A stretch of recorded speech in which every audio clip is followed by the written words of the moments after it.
இப்போ நம்ம யாத்திரம் போது இருமுடி நரைப்பதை பற்றி இப்பொழுது பார்த்தோம். நான் திருப்பி சொல்றேன்.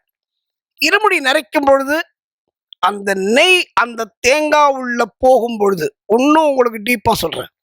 அந்த தேங்காய் உள்ள நீங்க ஃபொனல் வச்சு நெய் ஊத்துறீங்களோ, டம்ளர்ல நெய் ஊத்துறீங்களோ எப்படியோ, ஆனா உங்களுடைய கான்சன்ட்ரேஷன், உங்களுடைய முழு கவனமும் அந்த முத்திரை தேங்காயில் மட்டுமே இருக்க வேண்டும் என்று நான் பணிவோடு சாமிமார்களை கேட்டுக்கொள்கிறேன்.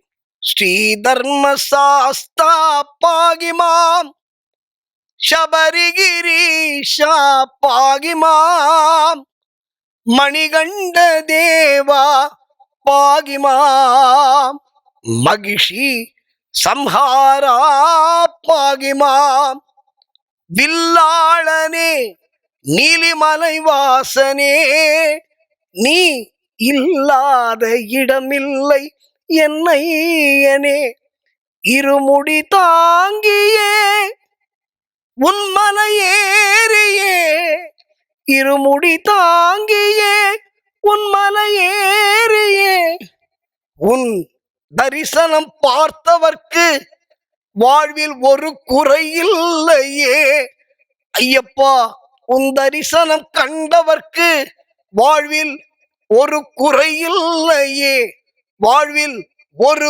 பயம் இல்லையே. இருமுடிய முறையாக நிறைச்சி என்ன வேணா வேண்டிக்கோங்க, என்ன வேண்டுதல் வேணாலும். ஒரே விஷயம் என்ன தெரியுமா, ஐயப்பன்ட்ட மிகப்பெரிய வள்ளல் அப்படின்னு சொன்னேன். அள்ளி அள்ளி அள்ளி தருகின்ற வள்ளல் நான் ஏற்கனவே சொன்னேன். ஐயப்பன்ட்ட என்ன மிகப்பெரிய சமாச்சாரம் அப்படின்னு சொன்னா, நான் ஏற்கனவே சொல்லிருக்கேன், ஒரு சரணம் கூப்பிட்டாலே ஓடி வருகின்ற தெய்வம். இப்போ நீங்க இருமுடிய முறையாக நிறைத்து நீ என்ன கோரிக்கை வச்சாலும் சரிங்க.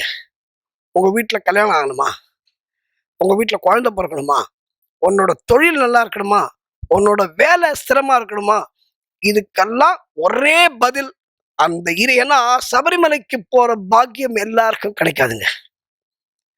எனக்கு தெரிந்து என்னுடைய என்னோட ஸ்கூல்மேட்னு சொல்லலாம், மிகப்பெரிய பணக்காரன். ஆனா இன்னி வரைக்கும் அவனால சபரிமலைக்கு வர முடியல. ஏன் சார் வர முடியல?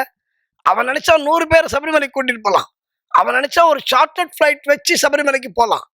ஆனா அவனால போக முடியல. ஏன் போக முடியல? ஐயப்பன் கூப்பிடல, ஐயப்பன் ஆசைப்படல.